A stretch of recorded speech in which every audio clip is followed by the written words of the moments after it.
Hello, I'm Jason Paul. I'm sat here on the 26th of August, it is today, and Bank Holiday Monday in England.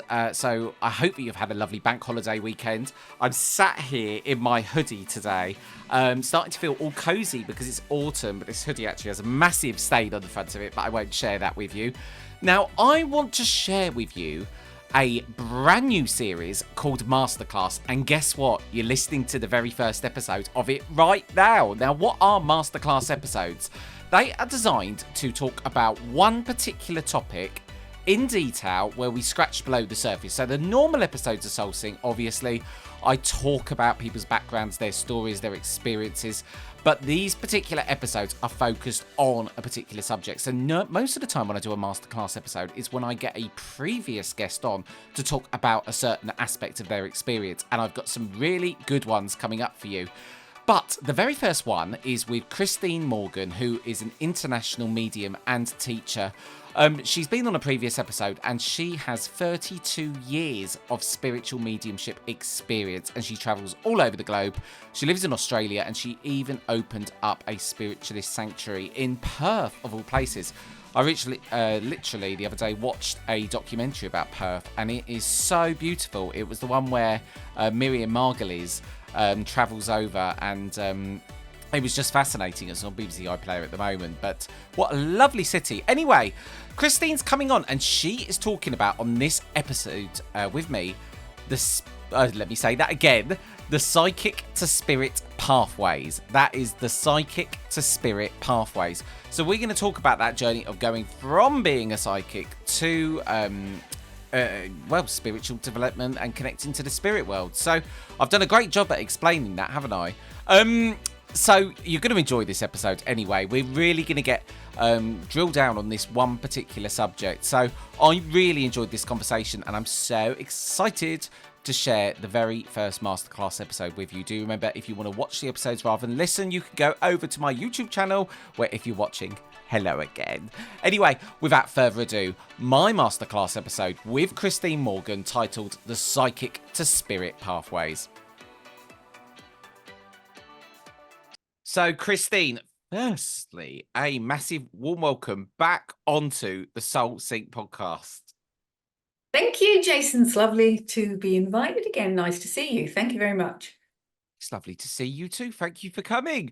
So, you've joined us today for one of our Soul Sync sessions / masterclasses where we're going to talk about the psychic to spirit pathway, which I must say, I'm very excited to talk about this subject because, as everyone knows who's listening to this, I am trying to develop my mediumship myself. And Christine, you are a wonderful teacher, so I think we're going to have an amazing conversation. So I guess, and by the way, I will say this from the start, if you haven't listened to Christine's episode all about her, go back in time and you can listen to Christine's story. So we're not going to delve too much into that today necessarily because this is all about the topic in hand. I guess to start off with then, Christine, what do you mean by the psychic to spirit pathway? Because some people are going to think, well, what does that mean? Okay, well, what I share with you, obviously my own experience and how I work and where I come from as my base foundation. And I'm a great believer that you should have, when you're developing your mediumship, a really solid foundation of intuitive psychic understanding. And the majority of people, in fact, to me, to be psychic is to be alive, right? We're all got that inert psychicness, attentiveness, intuitiveness, that link that makes us aware of something, even though we might not know what that awareness is. We've all got that functioning within our psyche. So once you come to understand there's an aspect of that with the psychic, your intuition becomes stimulated, the psychic faculty, because it is just a faculty of mind, becomes stimulated, and that can lead to the majestic role of the medium. However, a lot of people dive into development classes and mediumship not even thinking about the psychic. They just go in, they learn how to sit, they learn how to do meditation or sit in the power, and they think, they're not getting a contact, they're not getting a link. Well, what is it? I'm just not touching it. When actually, some people are actually working very psychically and don't realize because they don't understand the psychic realm. So the pathway psychic to spirit, I believe, is a fundamental role in every good medium's development.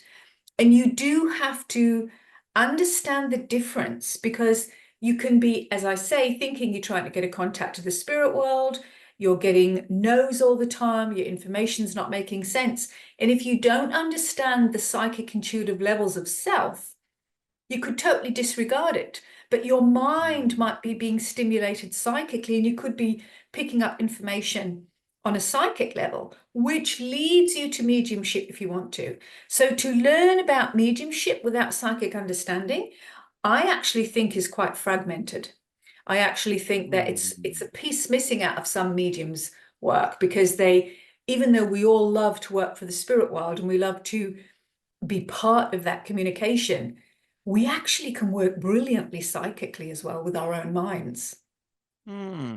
I think when you talk about kind of people jumping into that, yeah, the way you talk, it almost sounds like it's a modern day issue. People wanting to jump straight in, maybe, back in time, back in a few decades ago, it seemed like that was a necessary part of the development. But I think, do you think that's because of the nature of the world we live in now, with people just having information available at their fingertips? Is that why a lot of people are Well, skipping this part of the development? yes, I do think people are skipping parts of the development, really, truthfully, if you want me to be honest, Oh, absolutely. yes, I want you Oh, to be yes, as I'll call a spade a spade. And I do, years ago, I remember even my own dad, when he was developing, they never talked about the psychic. They went to circle, they sat in the power, and they waited for spirit communication. And by all means, yes, we have brilliant pioneers, brilliant mediums of yesteryear. Of course we have. But the thing is, we do know a lot more about the psyche of human nature today. We know more about psychology. We know more about the psychiatric processes of the human mind than we've ever done before. And so the psychic work wasn't really focused on a lot. But if you listen to some of the greats, like if you listen to Gordon Higginson, he talks about how important the psychic work was. He talks about the awareness of the psychic realms.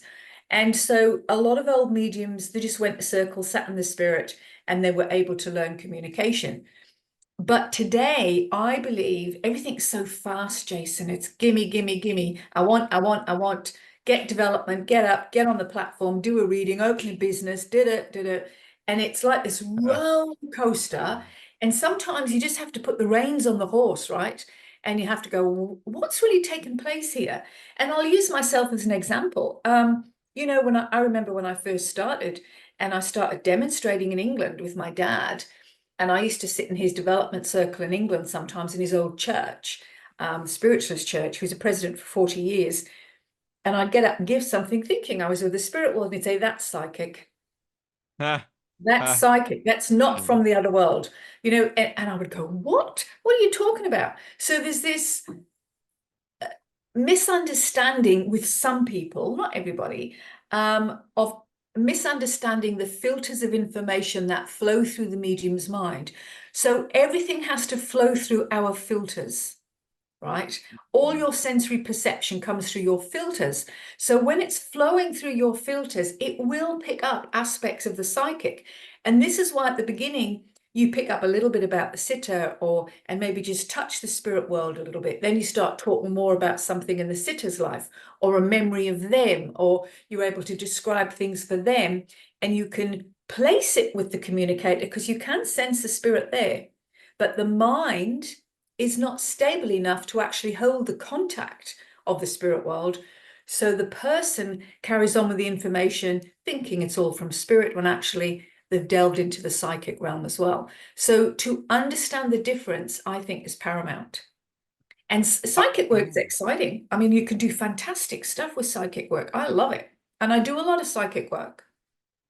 I love it too, and do you know what? It's only up until recently I've realised that I've been a psychic for a very long time without necessarily realising it, because I've been in the business of selling people. I've Mhm. been reading people for years and years and years. You know, I can tell you what someone's, you know, what's gone on in someone's life, what their fears might be. But I didn't even realize I was a psychic. I just thought I was very good at reading people. Um, I think part of this is my perception, but I think there's a little bit of sometimes snobbery from mediums towards that of psychics that they've almost got one up. They I might agree. see that they are better. Oh, Mm. well, I'm glad you Right. agree. That's just an I do observation agree. from the Yes. sidelines. It is.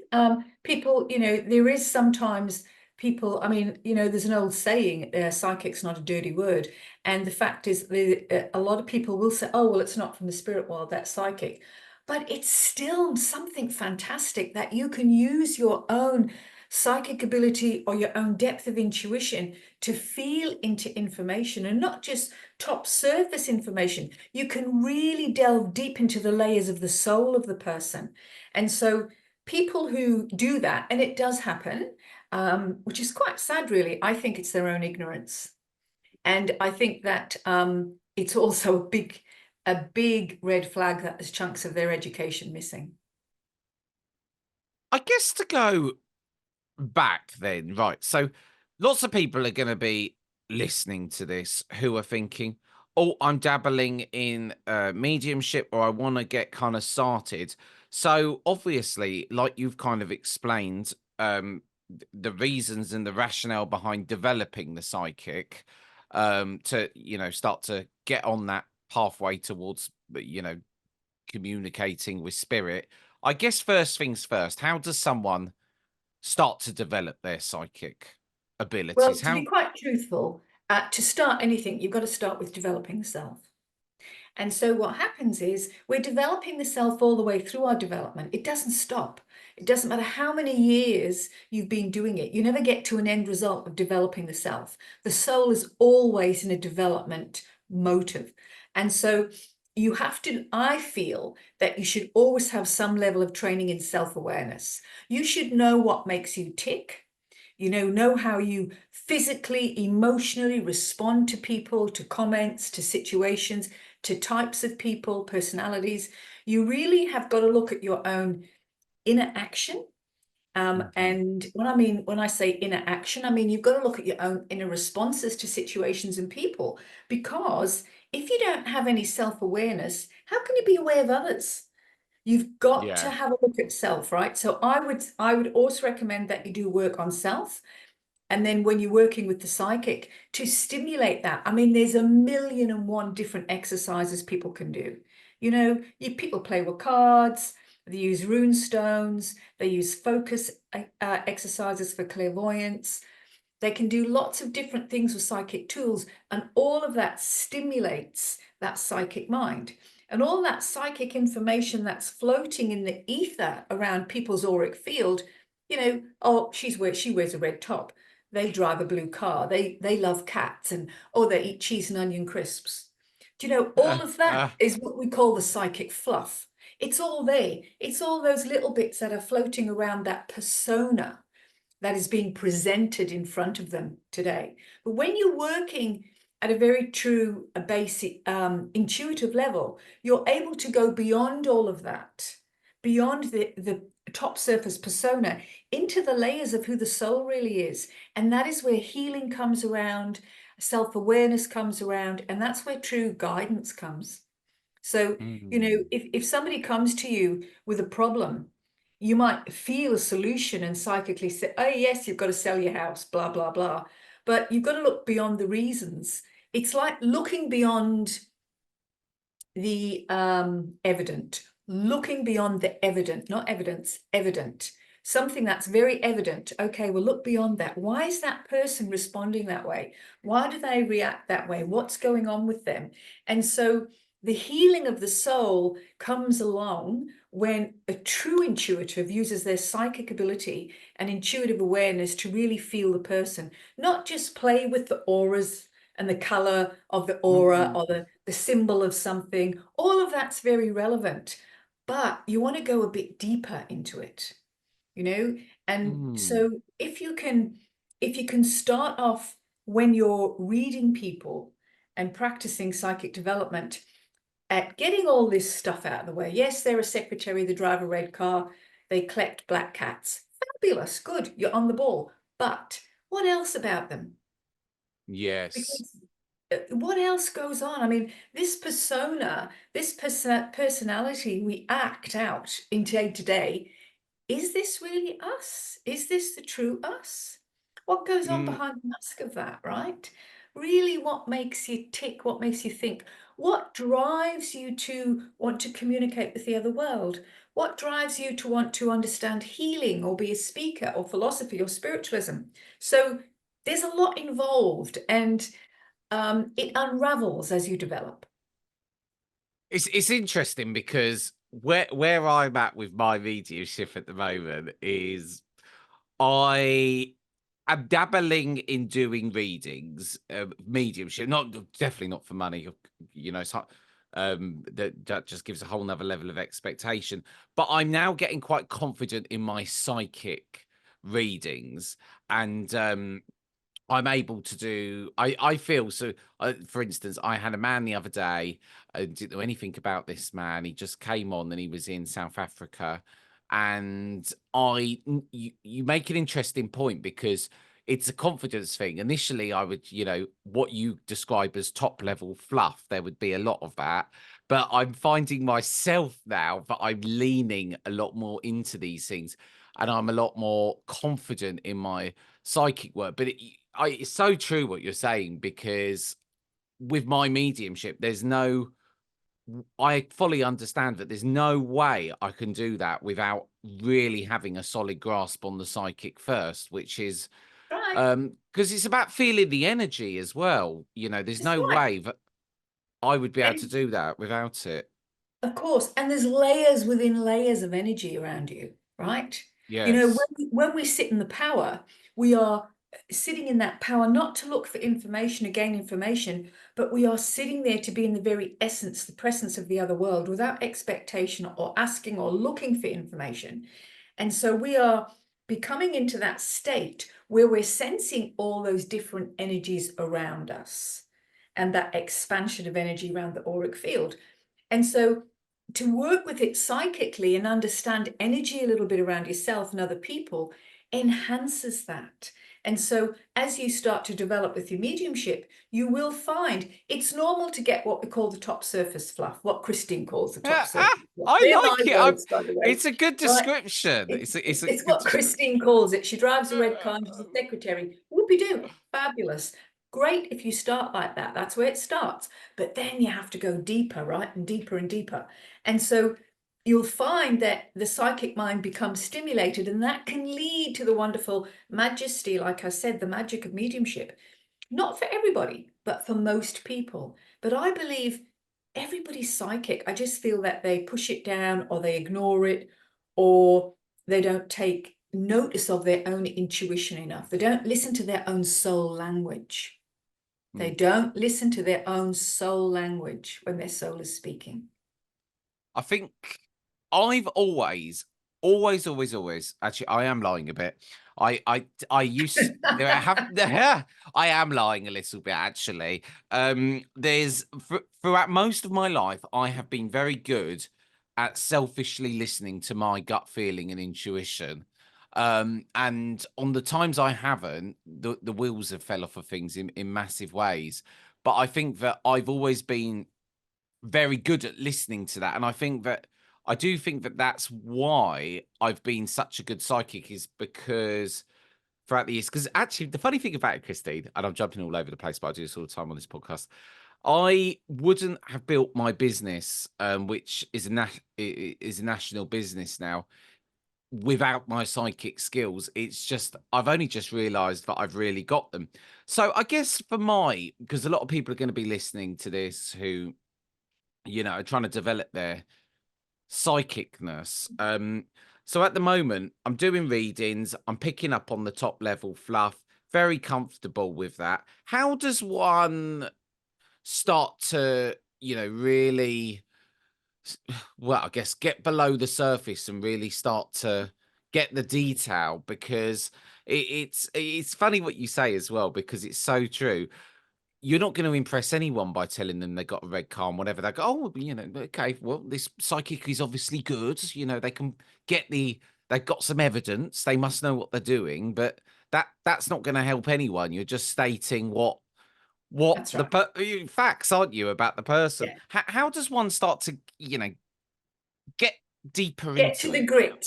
Get to the Yes, grit. that's what I'm looking. Get to The the funny thing is, you're on top. You're on the ball at the moment because it's evening for you. I'm sitting here at 8 in the morning, so your range of vocabulary is much better than mine, I think. Okay, so I call that people who I teach will tell you I've got these words, and I say get to the grit. So you know the grit of it is that you have to start off like that. You have to start with the smallest thing. You know, it's the smallest seed that you have to start off with that top surface stuff, because that gives you an impetus and confidence to go forward to try something else. But then you start to, I would instruct or share with people different various things and exercises in a class state, obviously, of to access the emotional levels of the person. You know, how are they emotionally? How do they react? What are they like in certain situations? What are they feeling about them?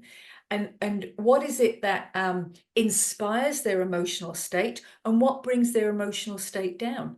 And the same with the mental level and the creative level of mind, the imagination. Are they imaginative? Are they creative? What stimulates them? What inspires them? What gives them movement? You know, what makes them get up in the morning to want to do this work? So there's always something beyond the layers. And if you can think in terms of that, what else is there, you know, with Jason? What else can I feel with Jason?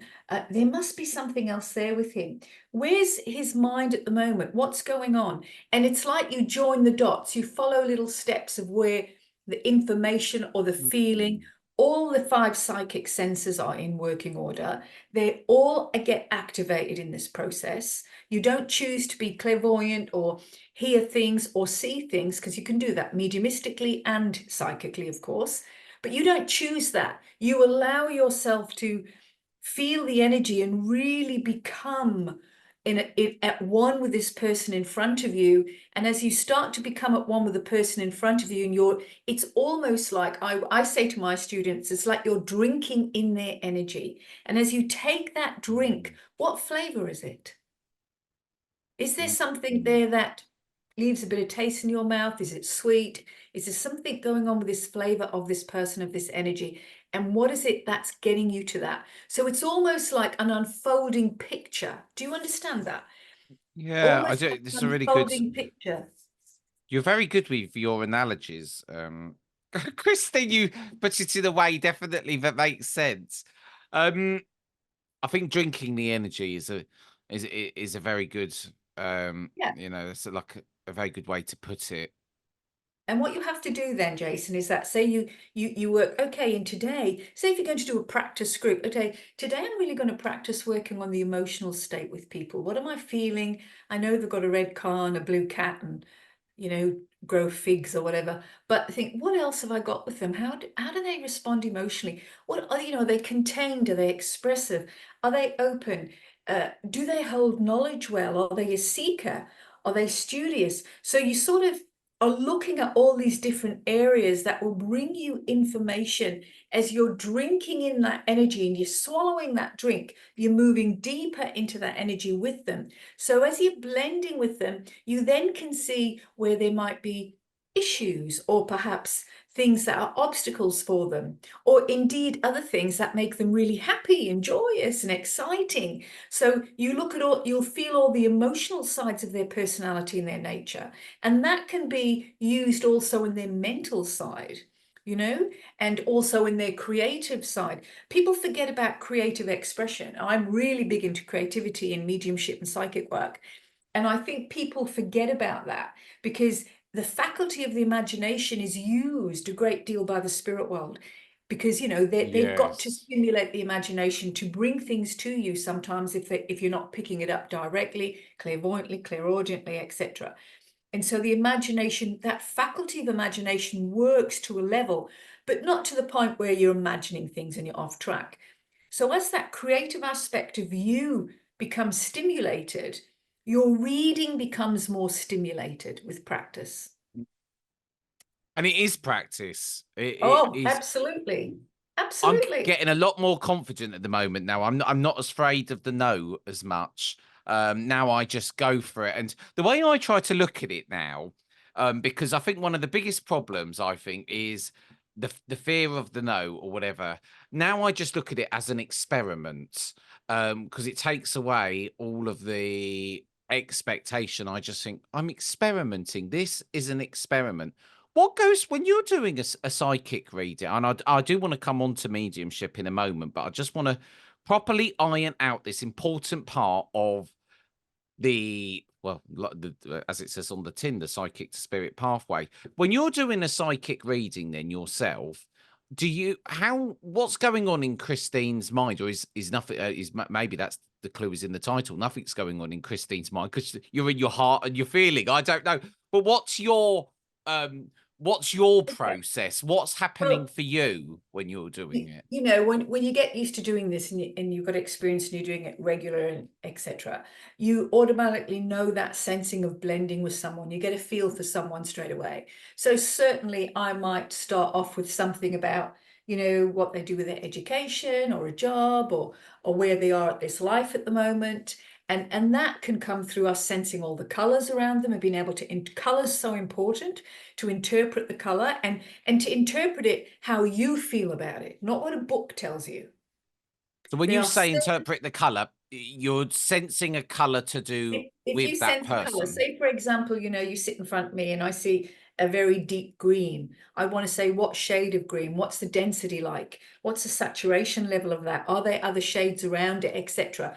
If I was sensing that, because you know, when you start to work psychically a lot, you develop your own code of understanding of what things mean to you with Mm. symbols and with colors, even though we have universal colors that we know are very as they are. There's certain colors that stand for certain things. But everybody will sense different shades and saturation of color differently. So sometimes I will sense a color without realizing it. Sometimes I will see a symbol, or usually I will hear words. And I have this knowing, I'll just know. So that clear cognizance, that knowing part of my ability just fires up. Oh, you've been studying psychology, and are you leaving Australia? Because I have a feeling that you're going to move out of this country, but you'll do that once you get accreditation. Is that correct? Yes. Would I be correct that you're going to move to America? I've just seen the United States flag over your head. Would that be right? So it happens in No. a knowing way, right? A knowing way. So all of that might be going on around someone around you. And then they might have come to you for something a little bit deeper, or perhaps you touch on something deep within that they didn't think they'd talk about. But it ends up being a healing aspect as well. Yes. Does that make sense? Because if you're doing psychic work for the hell of it and you're not healing, helping, or inspiring people or helping people move forward with themselves in different areas of life, then you're not helping yourself as the medium or psychic or your client.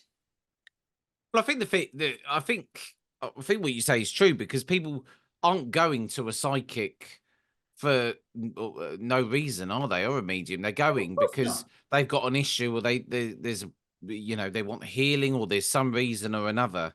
It was quite funny actually that the guy did the other day. I was so impressed with myself, Christine. So impressed at how I performed the other day. I didn't know anything about this man, but I sensed straight away that he was lost in with relationships. And he was having I feel proper proud of myself because honestly, my rock confidence was rock bottom months ago, absolute rock bottom, because I just felt that I wasn't doing very well at all. But I managed to sense that this man was struggling to get and hold a relationship, and I started leaning more and more and more into that, and it was funny in the way for me. At the moment, it just comes as a knowing. That's the way I get it. I just know. But it's funny because I have had that all my life, as I was saying. Of course. So coming on, because we could talk about the psychic for the whole hour. That there's no lack of things to say about that, I'm sure. But I want to kind of come on to developing one's mediumship because it's one of the most requested topics on this show, and I must get an email every single day asking for different aspects of mediumship to be covered. But let's kind of start from the beginning, and we'll kind of touch on various points as we go along. Right. So someone well, I guess we'll talk about my mediumship because I feel that I'm at the beginning in a lot of ways. So that's probably quite a relevant place to start. So I'm now at a point where I can distinguish the difference between my energy and spirit energy. When I sit, I can tell the difference straight away, and I've noticed that my temples start throbbing when there's a spirit person around, which is a bit bizarre. But how how do I get to a point then where I can do more than just sit and feel the presence of spirit? And it's not always sometimes when I sit, I don't feel any presence, but sometimes I do. But I still don't know whether that's because I'm just having a day where my mind is too busy or whatnot. Right. Well, first of all, I'm a great believer. I'm really an old-fashioned medium, and I actually believe you should develop in a home circle. A I home definitely, circle. yeah, or a good circle. Good. Sir. I have my home circle. I've had home circles all my whole 35 years of mediumship. And the circle I have now is a group of people that started with me when I moved to Sydney 16 years ago. They've been with me 15 years and they still sit. We sat here last night, every Wednesday night, 14 of them. Wow. So we sit, and they become beautiful healers and mediums and things, a couple of trance mediums, spirit portrait artists in their own right, but we come together just to sit for spirit. So the thing is, what you have to do, you have to sit. You have to have a good tutor who can help you, because the tutor has to be able to see where you're blending, where your mind is, where are you in the power. And once that power builds, you might just get a flick of something, a sense of something, or hear a word. It might be a smell or a taste, or you just know something, or even a vision. It might be very small, and it's you start off with that, and I think a lot of people go wrong because they expect it to be, well, I'm Jason or I'm Christine, and yes, I've passed and I was in hospital and this is where I lived and this is what I did and It doesn't work like that, because it's a world of thought. So it's working through your filters and through your perception. So if you think of all the muck in your mind, right? Let's have a Oh look at all God, the muck there's a in lot your of mind. it, Christine. Oh, I know.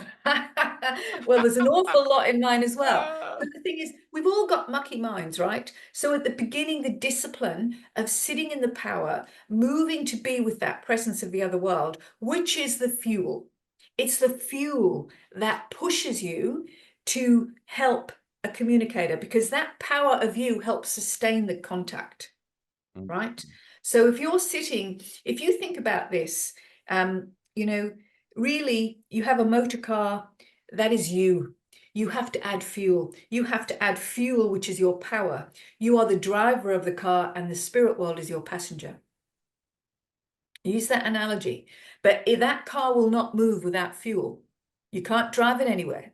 So you might sense the spirit there, but you may not be able to gain communication, because depending on the level that you're at, that's why practice sitting in the power, practice a good teacher, read, understand what's taking place, but don't have an expectation that it's all going to flow automatically. That flowing happens over a natural progressive period. But if you've got somebody who's going to classes, or or not going to classes and just practicing with a friend, you can be all over the place. You'll be psychic spirit, up, down, psychic spirit. And what you're looking for is to get out of that up and down movement, to be in the natural flow, that lovely river of communication of the other world. But you know what, Jason? It's time, discipline, and practice. And you can't get away from the discipline. You can't, and it. Do you know what? It's taken me at least 8 months just to feel that I can sit and get myself to a state where my mind can switch off. It's taken me a lot of practice just to get to that stage, and I do. It's quite funny because when I one of my biggest problems, I think, throughout this journey so far has been expectation. I'll sit down and I will, as soon as I get a spirit person come in, I get a bit excited. I get a bit overexcited, and One thing I noticed that I did a lot was I'd be asking a question or saying a thing, and I'd be firing off too much rather than just one thing: Right. sit and wait, and then be patient, and I just That's lose the right. connection. You just have to be patient. And you know, you can express a beautiful piece of information from one clairvoyant image or from one word or feeling that you have. You don't need realms and realms of information from the other world to express something. They can give you one thing that you can explore and expand with your sense of perception and clairsentience to give a lovely piece of information. And so Mm. what happens is we get people who, it is normal, everybody gets excited at the beginning. And what happens is they start working off their own energy, especially on platforms when they get up on the platform too early, they work off their own energy and not the power of the spirit. And so their mediumship falls a bit flat after a while. It's not sustainable. So, you know, it's a What do matter you of mean by that? By working on the power of well, themselves if you rather get than super excited, if you get super excited and you know you woo like that, well, I mean, we all get excited. I love Deming. I love doing my work, and you do get that place of a little bit of butterflies and excitement sometimes. But if you ride off that too much without being with the presence of the power and being patient with the power and the spirit, you will be utilizing that energy of you to grasp information rather than letting the spirit world flow through your mind naturally. yes. Do you know what? I think another thing with my mediumship as well is um expectation. It's just a killer, isn't it? Oh, it's terrible. We all have had it. I had it. Look, I used to think everything I got was from the spirit world. And I think, oh, yes, thank you, spirit. Thank you, spirit. You know, I look back 35 years ago and I'll go, oh my God, how wrong was I? I had to backpedal and understand and really understand it. So we all do it. It's all part of the process. It's nothing wrong with anybody doing these things. That's such a fundamental understanding we have to have that you're not going to be brilliant or great in 6, 12 months unless you're a natural born medium and you've got a really good teacher and they've guided you and boom, boom. It's quite rare these days. So what happens is that we get excited, we run off all this energy and we think it's great and we can't wait to do the next reading or the next demonstration. But if things haven't been developed correctly, that over a period of time, we will fall apart Mm, because that it's does make not sense. sustainable. You know, competence and confidence, they're not sustainable. It's okay to be competent with it, but you've got to hold that competence. And I feel that what we do is we make far too many demands on the spirit world. They give, you know, we have a list of what we want them to give us. Well, forget your lists, throw it out. You don't need a list from the spirit world because if you're sitting and developing with your power correctly, they are a higher intelligence. They know they've got to give you information about themselves. They know that you are seeking some evidential points for their loved one. They're not silly, but we are like, oh, where do you work? How did you die? What did you do? What was your address? You know, and so it sadly, I think, takes away from the whole sacredness and the meaningfulness of spirit communication because we should be their voice. They shouldn't have to be ours. I think it. I think you make an interest.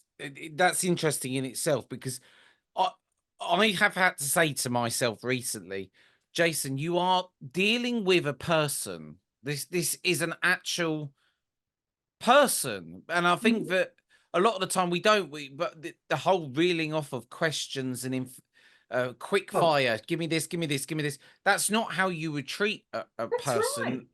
right. And That's right. I think And I have to remind myself that it's a person.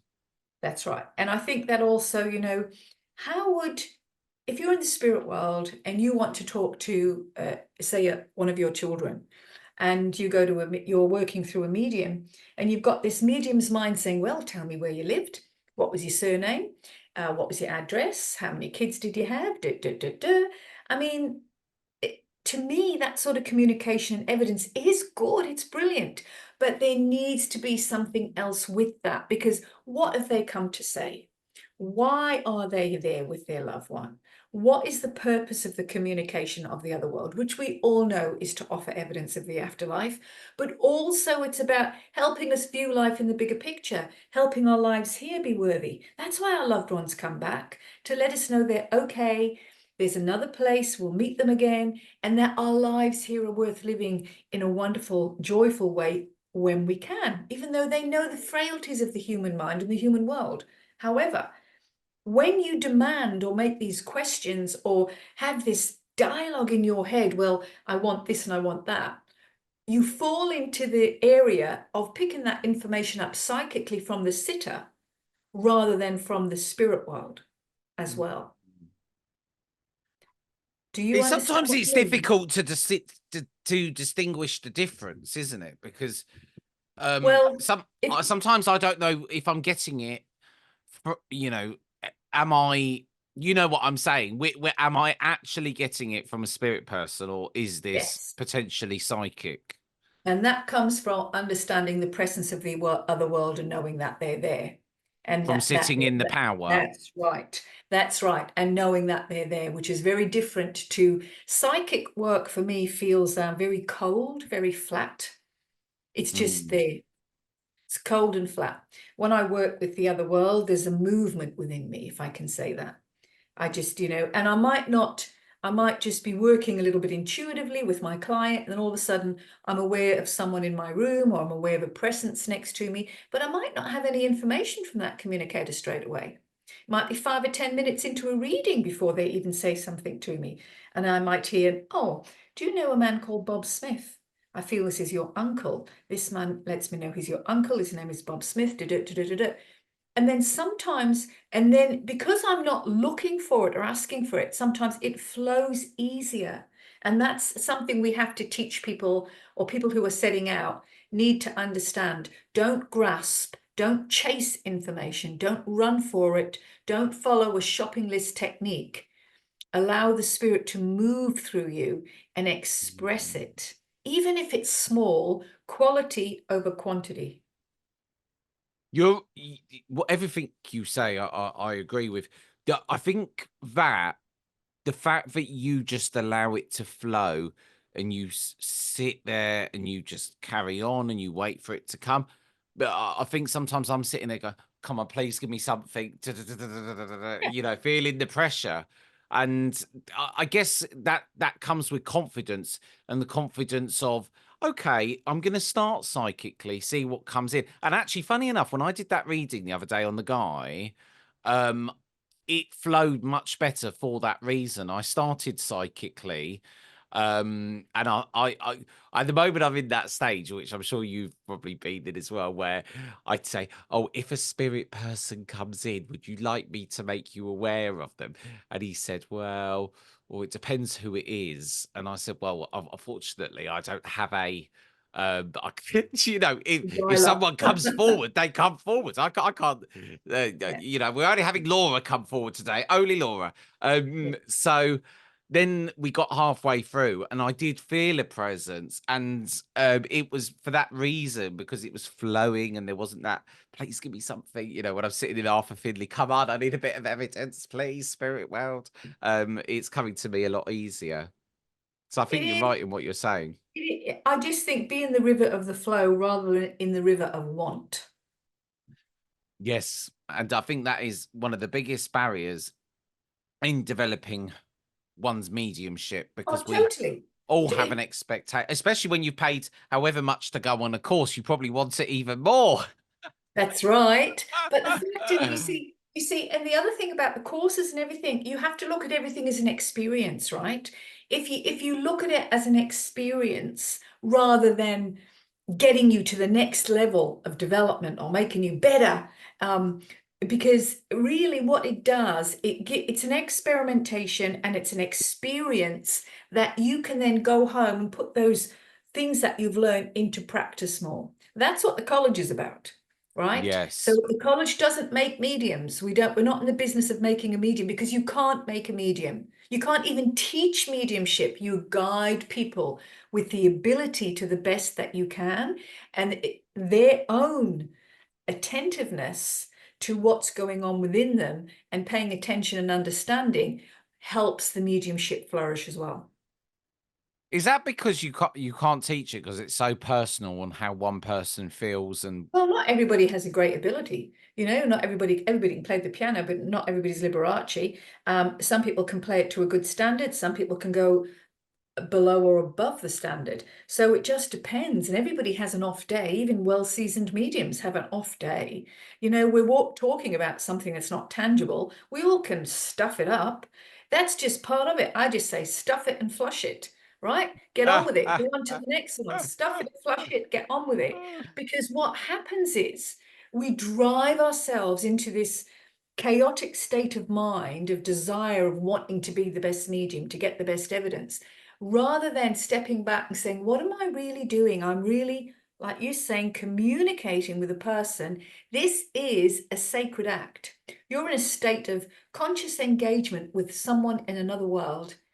And we sometimes can take it for granted. We've got to pay attention to that, to what's taking place, because your vocabulary is important. You're representing their yeah. love. And so you need, all of this sort of stuff comes up in your self-awareness and what you're doing. And if you've got a good tutor, that helps you come to grips with all of that. When you was developing all those years ago, well, I guess obviously you're still developing now. What are some of the kind of biggest things that you now know that you sort of the biggest lessons that you've learned along the way? So if you could go back and tell your younger self some of these lessons in your mediumship, what would it be with the benefit of To take more time. so you too was trying to rush? I think that it was I never wanted to be a medium. I was a reluctant medium. I think we discussed that in an earlier podcast. I didn't want to do it, and I had a lot of experiences. And then I was told by several very, very good mediums, brilliant mediums who just passed, who were well known at the hall and everywhere. You will do this work. When I used to go and see them demonstrate, because I used to go and see demonstrations with my dad because he was a working medium. And my dad used to say, only if you take the choice, but the ability is there. But by God, I remember doing one of my first services in England with him, and I got a beautiful contact. And then I started off the second contact. So when I got in the car going home, I was waiting for him to say, well done, Christine. I was only in my late 20s. Well done, Christine. You didn't. He said, that second contact you had was psychic. Where was your head? I'll never forget it. I never forget it. So it taught me a lesson, because what it taught me, going back to my younger years, like your question, is that not everything you get is from the spirit world. And until you understand that river of flow, we understand that we touch the psychic mind as well. The psychic mind gets interacted in that. And it's normal at the beginning to be a bit of psychic, touch a bit of spirit, psychic, touch a bit of spirit. In your development, we're encouraging and guiding you as tutors to hold that piece that you got, to build upon that, to expand that part of your mind. Does that make sense? It does make sense. It does. I think one of the biggest challenges as well is being able to hold a contact. Totally. Because when I see people working on a platform, and they're going for a good hour, hour and a half, I think to myself, how on earth are you managing to keep the audience engaged whilst keeping the contact? How does one, do that? Well, we normally, seasoned mediums, we normally demonstrate for an hour, sometimes an hour and a half, sometimes 2 hours if we have to, but very rarely 2 hours. Normally it's an hour and a half by the time you talk and get everything out. The thing is, that comes with experience. All of it comes with experience. And it's knowing how to handle an audience, how to hold the power in the room, how to handle yourself and hold your own power. It's almost like there's a sense in your mediumship development where you become, and you're becoming all the time, and all of a sudden you become, and you are this medium. And so with that, your discipline, which has strengthened you and got you to that stage, with that, there's a big learning road when you start going out publicly. So going out publicly gives you as many lessons as in the development circle. Does that make sense? And you eventually Yes. learn yourself. So you know, holding that power for that length of time is about someone who's disciplined and can hold the power and works with the power correctly, if it's all spirit communication.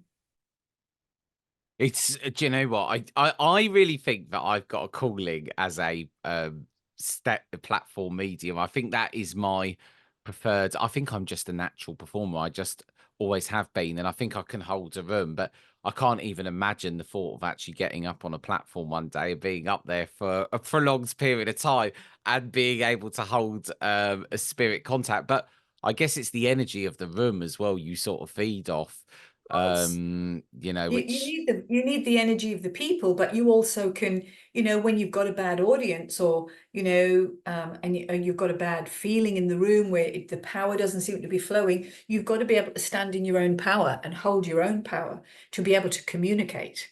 So that all, again, that comes with experience, Jason, and it comes with practice. You know, and I've had times where I've done a terrible demonstration, I've fallen flat on my face, and I went, what the heck? And like, my first contact might be good and the next two were rubbish. And I'm like, what's that? And it's nothing to do with the other world. It's to do with Christine. It's to do with Christine's mind, or what's happening around me. And not, you know, especially when I first started, I started off really well and everything was good. And I remember one time I just had a couple of contacts that were good, then the rest of it was terrible. And I think I closed after about five contacts. It was terrible. I went totally off track. It's normal. It's part of the process. Any medium who says it doesn't happen is lying. We all have these days where you bomb, where it just doesn't fit right for you. But the key is to get back on the horse and understand and review why, and get out there and do it again. And that's the hard thing, because your confidence gets neck. You know, it goes right out the window. So as the confidence goes, as your confidence goes, you go, oh my God. And then, you know, the next time you get up, you've got butterflies, da, da, da, da. But the spirit world will more than meet you halfway if you endeavor to keep working and keep learning and get back to the disciplines. I think you're right. You know, there's been times over the last few months where I have literally felt like, you know, I'm so uh, low confidence and feeling down about it because I've just thought to myself, I can't feel the presence. I can't do this. Da, da, da, da, da. But I just can't stop coming back to it. I just feel being pulled back to it all the time. Yeah, it just Um, drives you. It drives you. it does, and I think I'm very stubborn in nature. The harder something is, the more I want it, I think. So I it doesn't surprise me why I keep coming back to it. I guess kind of on a closing note then, um, you mentioned on the times where it doesn't go right. I guess we've talked a lot about how to develop and how to do the right things, but what are some of the major pitfalls that stop people from being able to connect? And I want to weave in one other aspect into this question as well. We mentioned before we started recording Simon James and his book Magician to Mystic. He talks a lot about, you know, what it takes to actually be the mystic. You know, how one has to change their relationship with a lot of things.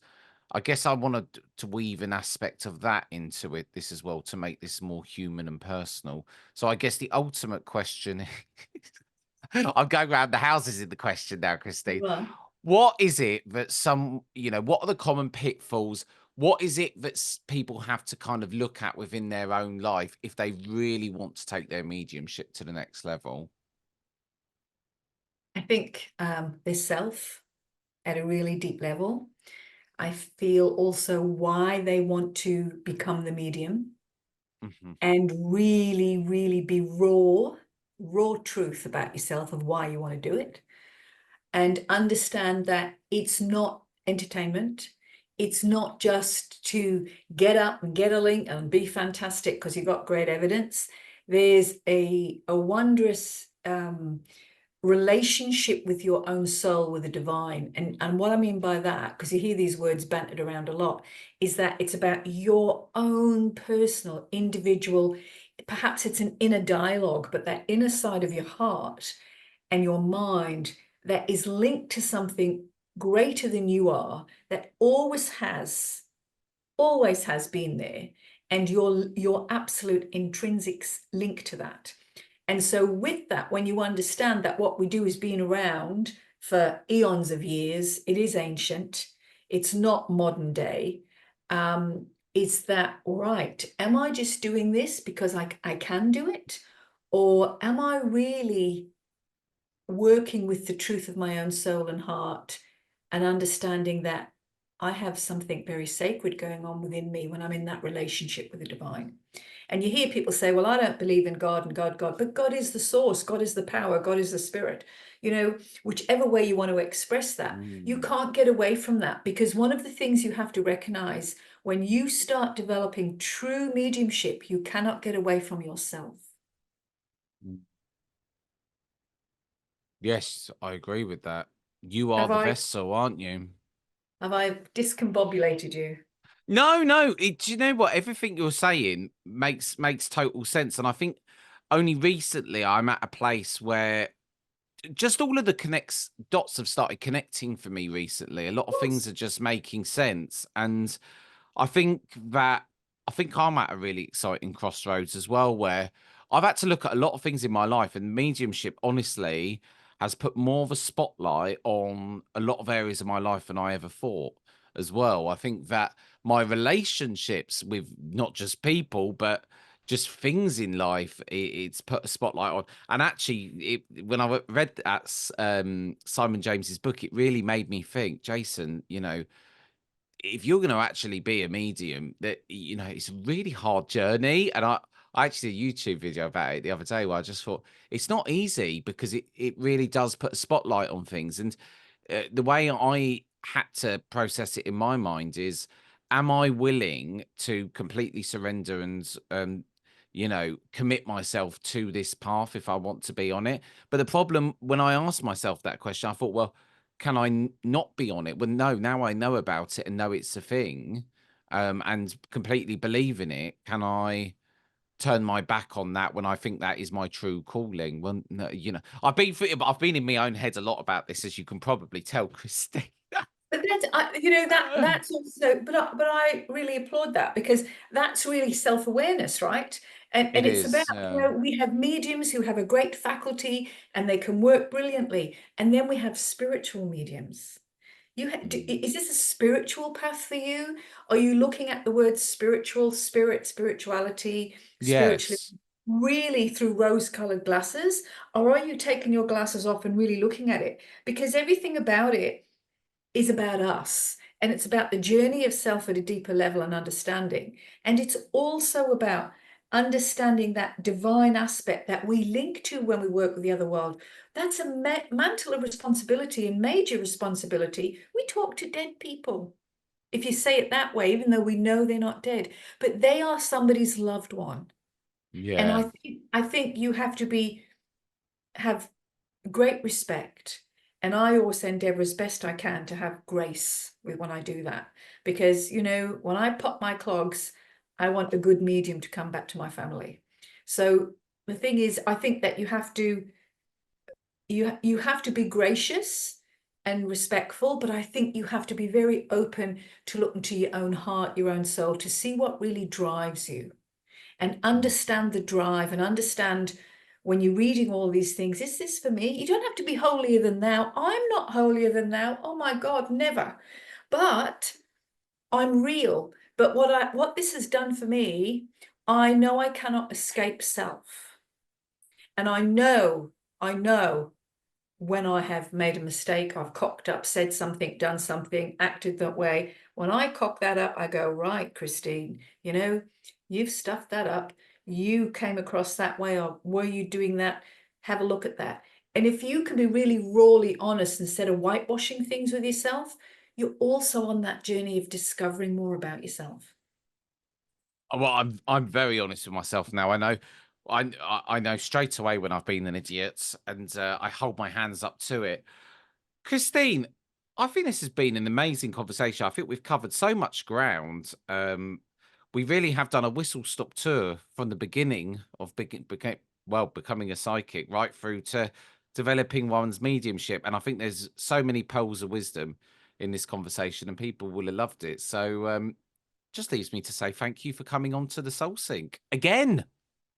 Thank you for having me.